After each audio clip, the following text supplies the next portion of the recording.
You won't believe it, but even the richest countries in the world had their fair share of poverty once upon a time. Countries like Switzerland and Singapore, which are now swimming in wealth, had to face some serious economic challenges to reach their current status. Some of these nations were once down on their luck, but they did hit the jackpot. So come along with us as we delve into the incredible journeys of 10 nations that went from rags to riches and became the envy of the whole world.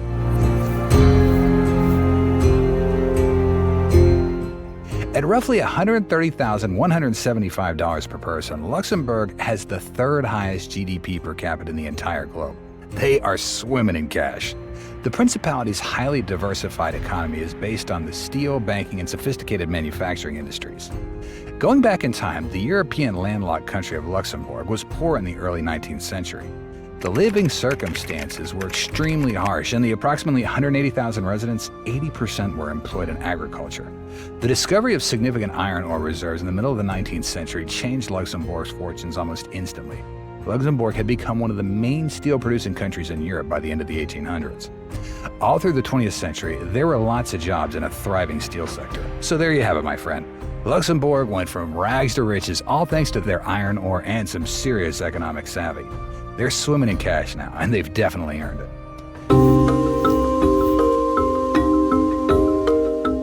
When you imagine Switzerland, you likely envision stacks of cash and remarkable economic success. With a jaw-dropping GDP per person of approximately $93,525, this nation claims the sixth spot in global prosperity, proudly flaunting one of the comfiest ways of life in all of Europe. However, Switzerland 150 years ago was a struggling nation. The landlocked country's hilly terrain posed significant obstacles to its development, with primitive industries and a mass exodus of people seeking to escape poverty. A wave of industrialization in the late 19th century caused improvements to the economy as a whole. Switzerland's banking and tourism industries also took off, and the country soon became one of the wealthiest in the European continent. Switzerland's industrial economy gave rise to a service-based economy in the 1950s. At the moment, industry makes up 25% of the GDP of the country, with the services sector making up 74%. The nation is incredibly successful nowadays, with barely any debt owed to the government.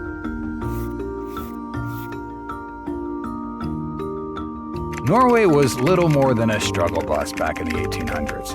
The majority of people were forced to work in low-paid occupations like farming and fishing. Therefore, a whopping 800,000 Norwegians emigrated to the United States at the beginning of the 20th century in an attempt to get a second chance. Starting in the 20th century, the Norwegian government began to develop a hydroelectric power sector, which enhanced the nation's economic standing by boosting GDP and providing jobs. Of course, Norway wasn't immune to the global economic downturn in the 1930s, and to make matters worse, World War II came along and dealt a heavy blow to the country's economy. But fear not. Thanks to some generous aid from the US, Norway managed to bounce back real quick after the war. By swinging 60s, they were back on their feet and thriving once again. So there you have it, Norway's journey from struggle bus to prosperity, with a little help from their friends across the ocean. Norway has one of the highest GDPs per capita in the world right now, at roughly $89,242. There, people have been leading the finest lifestyles for 16 years and running, and the UN Human Development Report ranked them as having the highest level of living worldwide. But Norway dropped to second position as Switzerland moved in and stole their spotlight. Prior to discovering black gold in 1929, Brunei was almost continuously in debt and never made good on its debt. They were a protectorate of Great Britain, dependent on exports of sago and rubber. But now they have a GDP per person of $31,449. They are swimming in oil riches.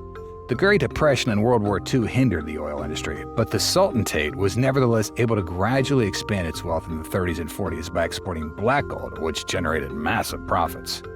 A bunch of national development plans were put into action through the 1950s and 1960s. Their outcomes were easily noticeable: improved public health, modernized infrastructure, and improved educational system. So back in the 1960s, Brunei hit the jackpot with natural gas discoveries and their economy skyrocketed. By the early 70s, their standard of living was almost on par with Europe and North America.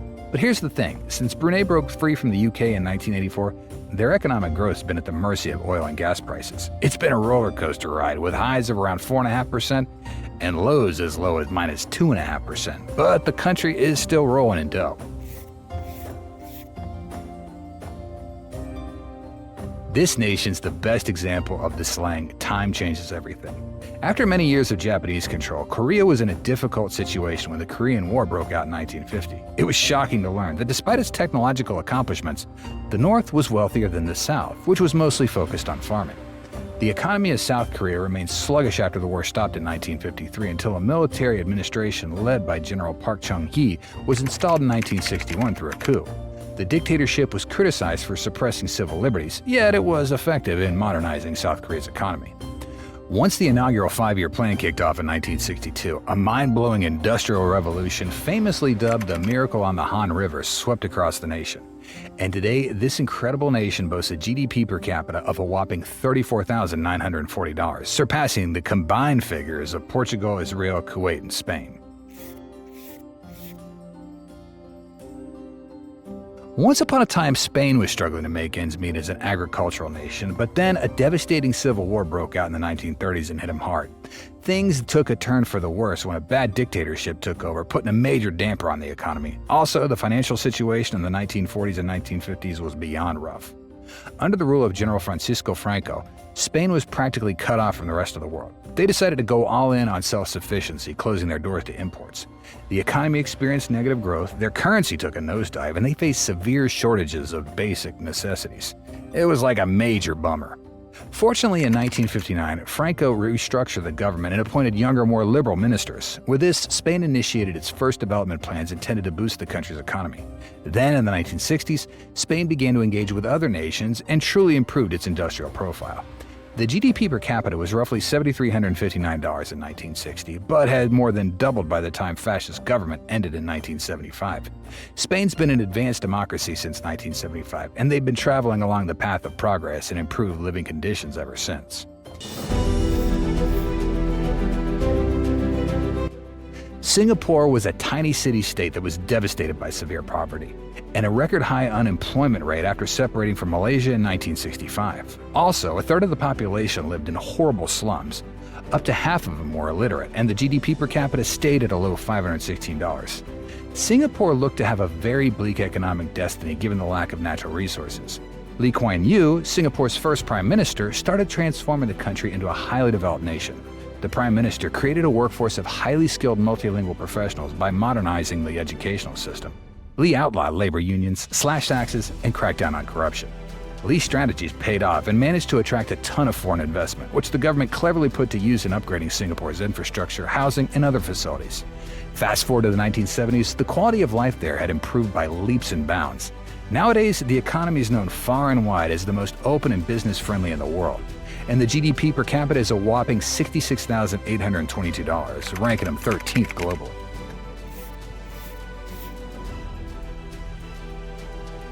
Back in 1932, Saudi Arabia was lacking in everything from decent roads and electricity to hospitals and homes. Most people lived basic lives and didn't have much education. But then everything changed in the late 1930s. It was like a miracle when they stumbled upon massive oil reserves by 1938. By the late 1940s, those oil wells were pumping out barrels upon barrels of the black gold. But it wasn't until the 70s that Saudi Arabia really started thriving, especially during the oil crisis in 1973 when prices shot. Even though oil prices have been on a roller coaster ride, they're sitting pretty with a GDP per capita of $23,186. Just like Saudi Arabia, Qatar used to be seriously poor, but things took a turn in the 1950s and 60s when oil wealth came pouring in, and Qatar modernized its economy. After more than 20 years of pumping oil, Qatar finally gained full independence from the UK in 1971 and started reaping the rewards. The country made huge strides in infrastructure and industry, and the quality of life shot through the roof. Qatar's real GDP growth has been hitting a mind-blowing 30% at its peak. They've been putting more focus on extracting natural gas and diversifying their economy, but oil's still the big moneymaker for Qatar. In the first quarter of 2022 alone, oil and gas revenues skyrocketed by a whopping 67%. Nowadays, Qatar is sitting pretty with the 14th highest GDP per capita in the world at $66,799. That's higher than countries like Canada, Germany, and France. Back in the early 90s, Ireland was basically broke, scraping by with a GDP per capita of 14 grand. Unemployment and inflation were sky high. Life was a struggle for the majority of people there. But then in the mid-1990s, Ireland's fortunes took a wild turn. the economy skyrocketed, with growth soaring to an astonishing 9.4% during the legendary Celtic Tiger era. With a workforce that was getting sharper by the minute and some seriously amazing business deals, foreign companies couldn't resist jumping on the Irish gravy train. However, when the Irish economy hit a major downturn in 2008, things took a disastrous turn, and they found themselves with no other choice but to accept a bailout package from the EU and IMF. Since then, Ireland's pulled off a mind-blowing comeback. Their GDP per capita now ranks 6th in the world at $101,109. It's actually one of the fastest growing in all of Europe, and experts predict it'll keep this trend in 2024. If you found this video interesting, make sure to hit the like and subscribe buttons and share with us your thoughts in the comments section. See you in the next video.